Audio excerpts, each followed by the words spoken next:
Good evening, I'm Mabels.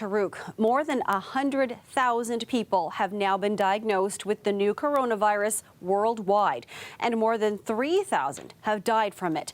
The COVID-19 outbreak continues to spread around the world, and many governments are stepping up measures to try to contain it. Stephen D'Souza has more.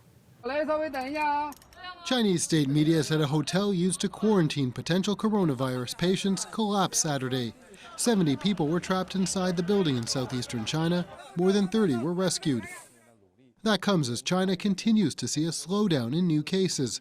The figure dropped to double digits for the first time since late January.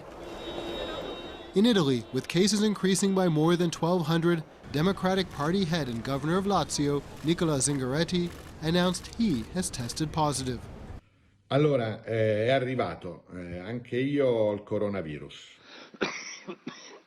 At the Vatican, the Pope will not deliver his traditional Sunday noon blessing from a window overlooking St. Peter's Square.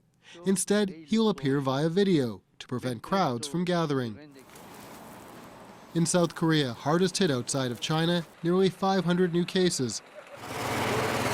While in Iran, 21 more deaths and more than 1,000 new infections, as the World Health Organization pledged to help the country make it through. There's a lot of hard work still to be done, but I think the response is certainly heading in the right direction.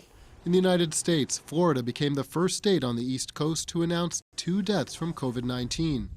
In New York State, the governor declared a state of emergency to free up funds to help local health departments, and he said they'll keep testing aggressively. Because we want to identify people, because we want to put them in a position where they're not going to infect anybody else.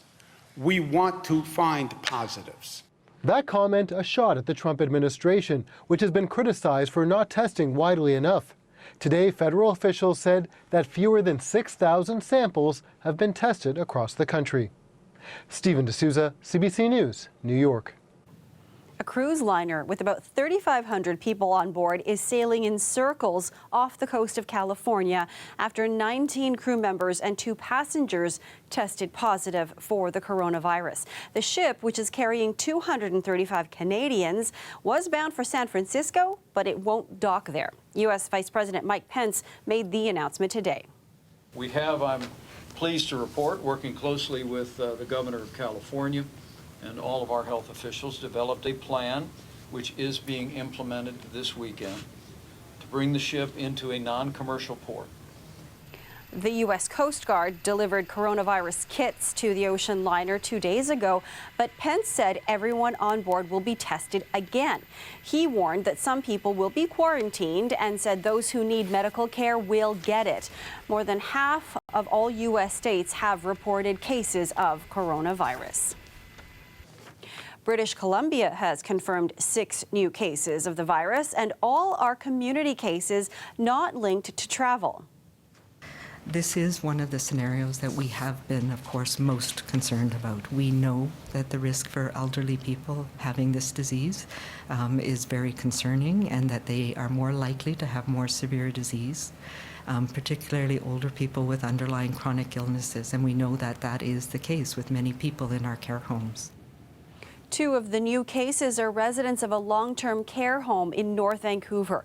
The coronavirus spread there after a healthcare worker contracted it earlier this week. The care home is now in an outbreak protocol.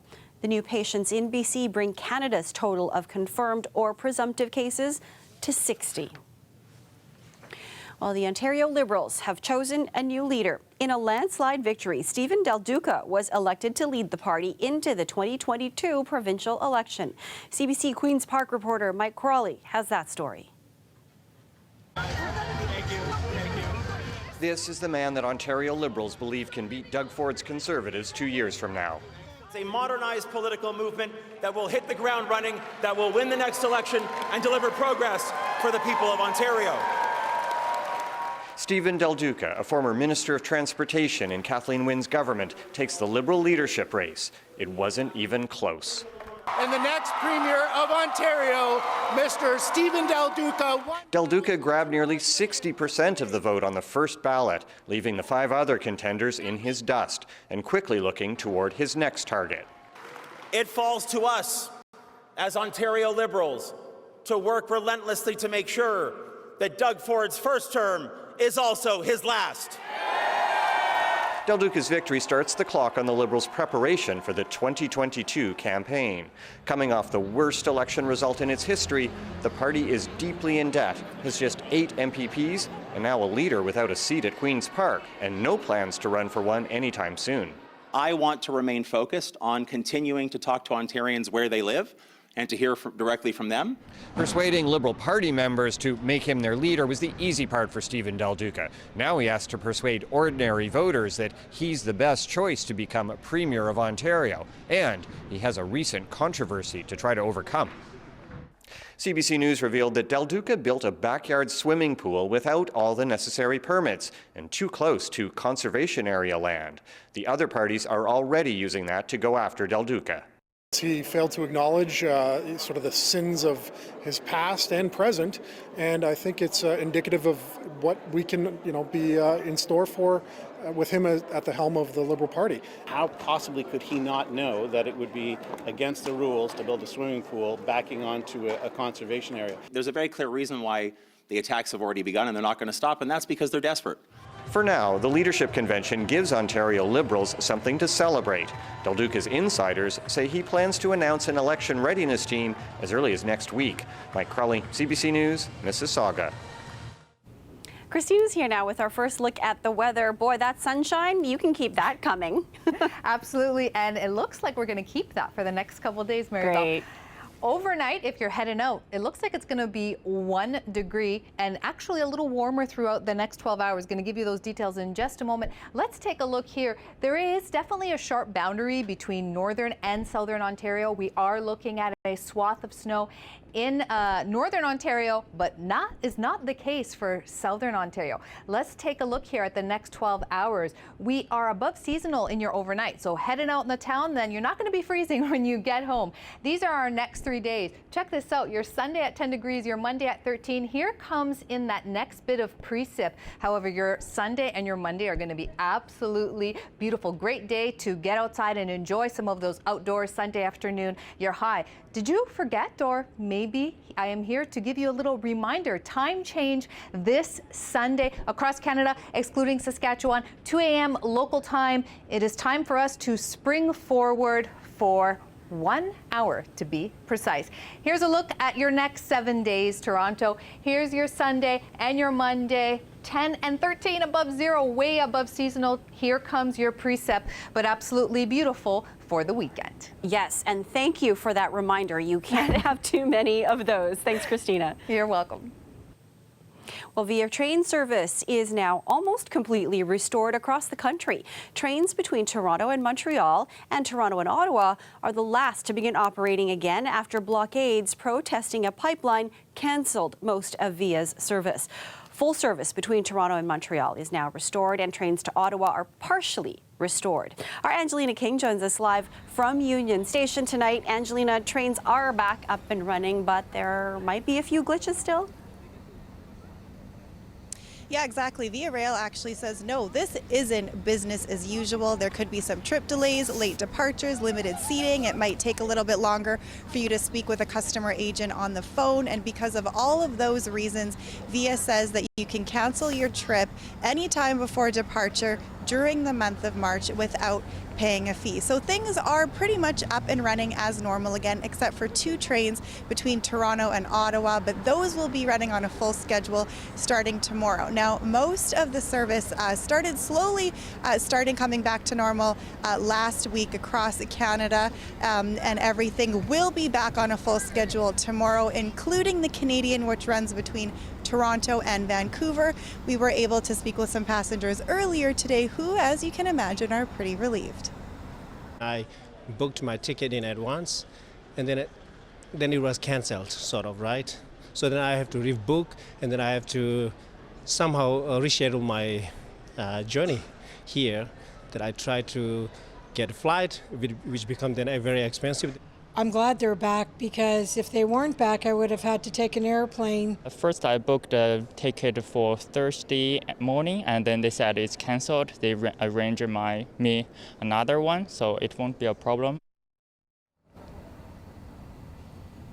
So most of Via's service was canceled for much of February, something that the company says is unprecedented. It hasn't dealt with anything like that in its 42 years of service. Of course, all of those disruptions after blockades were put up across the country in support of the Wet'suwet'en hereditary chiefs who are opposed to a pipeline going through their traditional territory in British Columbia. Now, the last blockade was removed on Thursday after the chiefs and federal ministers came to a tentative agreement, so that dispute involving the pipeline still does continue. Now, Via says that about 1,000 workers were temporarily laid off during the disruptions, and they say that most of them are now back to work. Maribel? All right, thanks for this, Angelina. Well, there aren't many of them left in the city, and soon Mabels Fables, a beloved independent children's bookstore, may soon be no more. The Midtown Toronto shop has been around for over 30 years, but a potential rent hike may force it to close. As Kelda Yoon reports, the community hopes its support can help save the bookstore. That is what everyone said about. For Maxa Chiswick and her granddaughter Talia, Mabels Fables is a magical place. Well, the truth is that, of course, you can go to any big box bookstore and they have everything that you could possibly want, but it's the uniqueness, it's the treasury in here. Everything about it is just so magnificent. The walls, the books, the pictures. It's like walking into a jewel box. There's even a couch upstairs. Yeah. Also upstairs today, a paperback princess party, a 40th anniversary celebration of the Robert Munsch classic. We're now into many generations now of regulars, yes. A steady stream of regulars has kept Eleanor Lefebvre busy ever since she opened Mabels Fables in 1988, but that may soon change. Lefebvre says the new property owner wants to raise the rent by 70%, a hike she can't afford. She says negotiations with the landlord have been ongoing since last fall. CBC reached out to them for comment but did not receive a response. One would think that within the decade, this will all be torn down and turned into another condominium. Councillor Josh Matlow has started a petition to save the beloved store. And within 24 hours, more than 1,800 people signed up and shared their stories. He calls Mabels Fables an important part of Canada's literary scene. They've withstood the big box store bookstores. They've withstood the online shopping. They're still there. And we don't want to see them just pushed out. It's a story that brings to mind a 90s classic. Joe Fox. I'm in the book business. I am in the book business. The thing about You've Got Mail, I always say, but she had to close, and we're still here. Councillor Matlow is organizing a public meeting on Tuesday evening at Eglinton Public School. It will be a chance for people to come together and share what Mabels Fables means to them. Economic development staff will also be on hand to discuss ways to save the business. Kelda Yoon, CBC News, Toronto. Sport is so important for kids and for their self-esteem, for their health, for their safety, and yet now we're hearing, you need to stay away from people for health and safety. The world is feeling the effects of the coronavirus, including the hockey world. The Women's World Championship has been canceled due to safety concerns. We'll have those details coming up after the break.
The Women's World Hockey Championships is the latest event called off due to concerns over COVID-19. It was scheduled for the end of this month in Nova Scotia.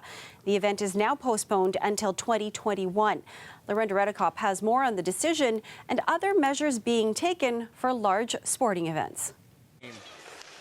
Team Canada was looking to improve on its bronze medal performance from last year and win gold on home soil.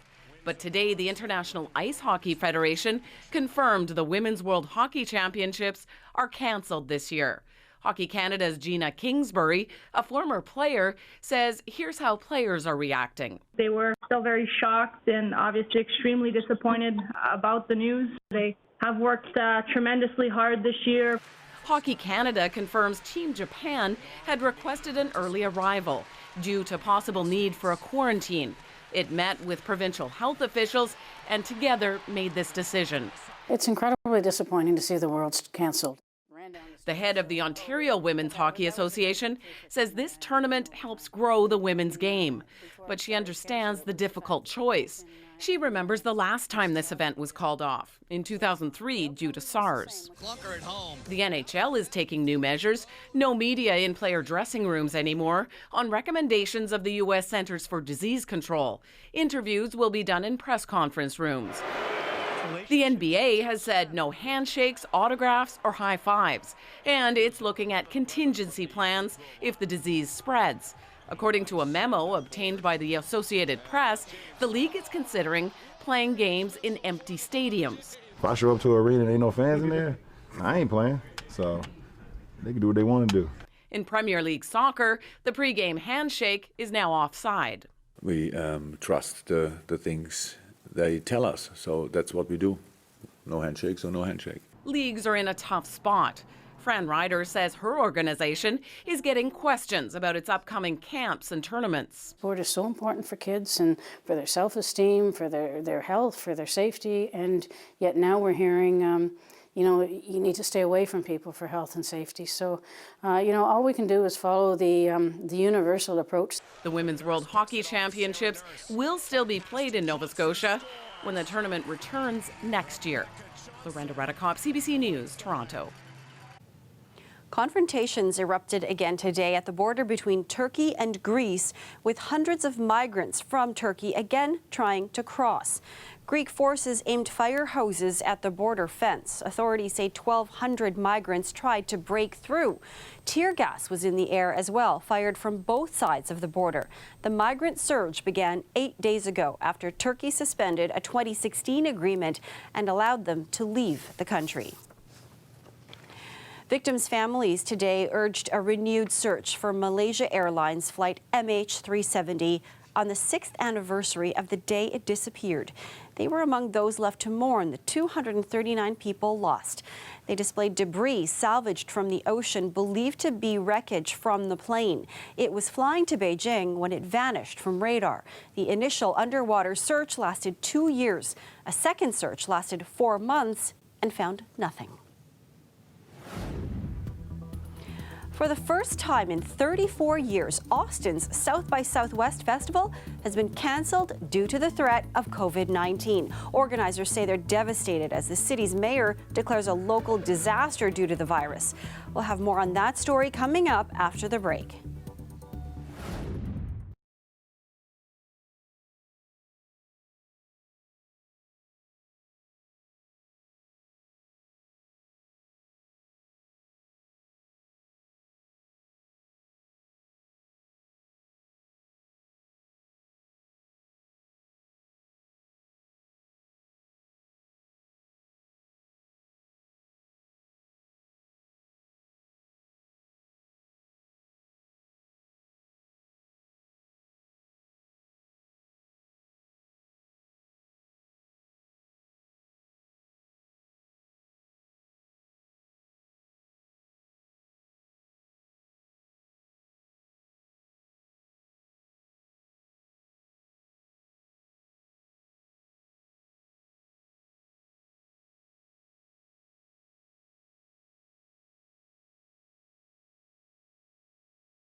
Concerns over COVID-19 continue to cancel events around the world.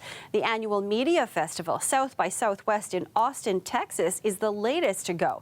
It was expected to run from March 13th to the 22nd until Austin's mayor made the call to cancel. CBC's Yelena Adzik explores the fallout. Right off the start, it's important to note that the location of South by Southwest, Austin, Texas, does not have a confirmed case of the virus known as COVID-19. Have a listen to Dr. Mark Escott from Austin Public Health. Now is not the time to panic. Now is the time to prepare. Those sorts of festival type of settings, we expect people are going to be together for an extended period of time, which increases that threat. Organizers of the famous Tech and Music Conference shared their devastation on the South by Southwest website. And they stated, "The show must go on is in our DNA. And this is the first time in 34 years that the March event will not take place. We are now working through the ramifications of this unprecedented situation." The main stumbling block is the decision by major companies not to participate, including Netflix, Apple, Facebook, Twitter, Warner Media, and Amazon Studios.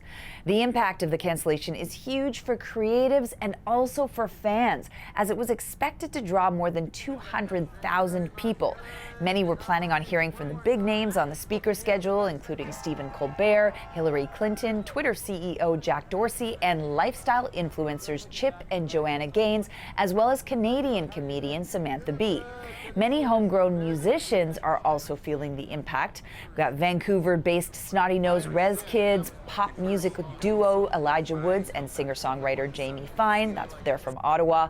Pony from Toronto and Guidestones from Montreal are just a few of the performers who feel the sting of the cancelled festival. South by Southwest is just one of several big cultural events announcing recent cancellations due to the COVID-19 virus, such as Seattle's Emerald City Comic Con, which is indefinitely postponed.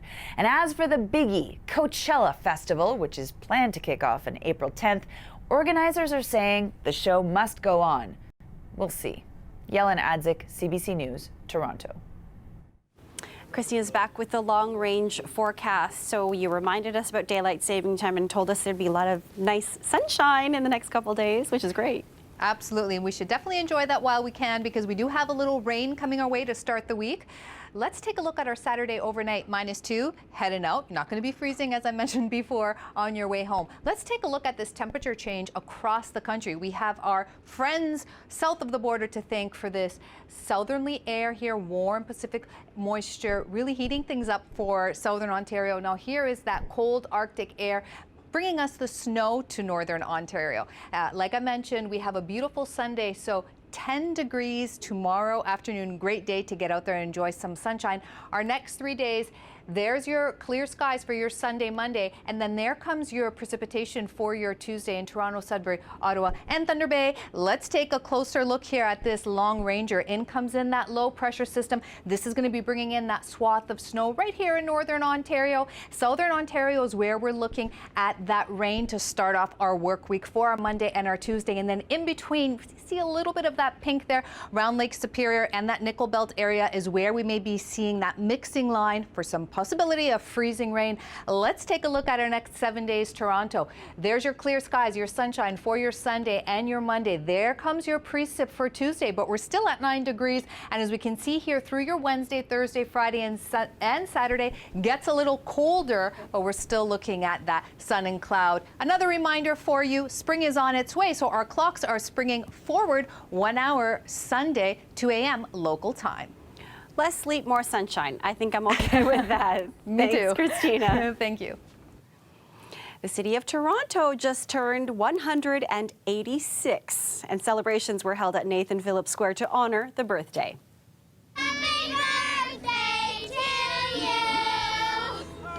While Toronto's birthday was actually yesterday, today was the perfect winter day for an outdoor celebration. There was skating, local vendors to shop from, and live performances. And with food trucks on site, there was a lot to snack on too. Mayor John Tory stopped by to greet Torontonians and join in the celebrations. And if you want to check out the event, vendors will be open until 8 p.m. tonight.